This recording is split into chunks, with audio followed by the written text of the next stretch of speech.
अस्सलाम वालेकुम स्टूडेंट्स, हम सीख रहे हैं ग्रामर और अब हम अपनी रोजमर्रा रूटीन में बहुत सारे ऐसे अल्फाज इस्तेमाल करते हैं जिनका हमें पता ही नहीं होता कि ये बने कैसे हैं। और जब खास तौर पर उनकी ट्रांसलेशन की बात आ जाती है तो स्टूडेंट्स उनको present definite, present continuous, present perfect में ट्रांसलेट कर रहे होते हैं, जो गलत होता है। अब हम देखते हैं कि मलकियत का इजहार करने के लिए हम कौन से ऐसे सेंटेंस हैं, कौन से वर्ड्स ऐसे हैं जो हम यूज कर सकते हैं, उनको हम क्या बोलते हैं। उसके लिए हम यूज करेंगे हैज और हैव। जब हम किसी चीज की मलकियत का इजहार जमाने हाल में करते हैं तो उसके लिए हम हैज और हैव इस्तेमाल करेंगे। दोनों का एक ही मीनिंग है, दोनों का मतलब है किसी चीज की मलकियत होना या कोई चीज हमारे पास होना या कोई चीज किसी और के पास होना, तो उसके लिए हम हैज या हैव का इस्तेमाल करेंगे। जब हम जमाने हाल में मलकियत का इजहार करेंगे तो उसके लिए हैज और हैव इस्तेमाल होगा। अब देखते हैं कि हैज कहाँ पे यूज होगा और हैव कहाँ यूज होगा। हैज को हम यूज करेंगे ही, शी, इट और सिंगुलर नेम के साथ हम हैज यूज करेंगे। और उसके अलावा आई, हुई, दे प्लस प्लूरल नेम्स जब आ जाएगा तो उसके लिए हम हैव यूज करेंगे। अब हम सिंपल सेंटेंसेस की बात करते हैं। सबसे पहले सेंटेंस देखते हैं, उनके पास 3 किताबें हैं।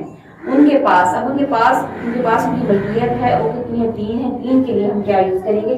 3। और उनके बहुत ज्यादा लोग हैं, उसके लिए हम यूज करेंगे दे के साथ हम जो वर्ड यूज करेंगे वो है have. They have 3 books. Next sentence हमारे पास, मेरे पास एक कार है। मेरे पास एक कार है। अब मेरे पास के लिए मैं यूज होगा आई हैव अ कार। हमारे पास 5 पेन है। हमारे पास वी हैव 5 पेन। हमारे पास 5 पेन है। नेक्स्ट हम देखते हैं नेगेटिव सेंटेंसेस। मेरे पास कोई किताब नहीं। इसका स्ट्रक्चर कैसे बनेगा कि हैव या हैज के बाद हम नो या नॉट का इजाफा करेंगे। मेरे पास कोई किताब नहीं, आई हैव नो बुक। मेरे पास कोई किताब नहीं, आई हैव नो बुक। उनके 2 मकान नहीं हैं या उसके 2 मकान नहीं है। He has not 2 houses. He has, अब ही के साथ हैज यूज होगा उनकी इसके लिए। He has not 2 houses. इस गरीब लड़के के पास जूता नहीं है।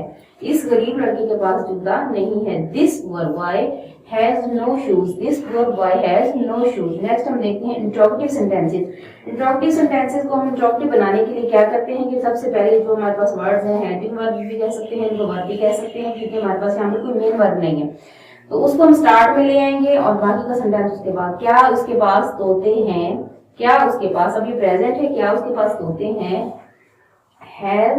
Has he parrots. Has he parrots. क्या उसके पास तोते हैं? नेक्स्ट सेंटेंस है, क्या उसके आपके पास लाइसेंस है?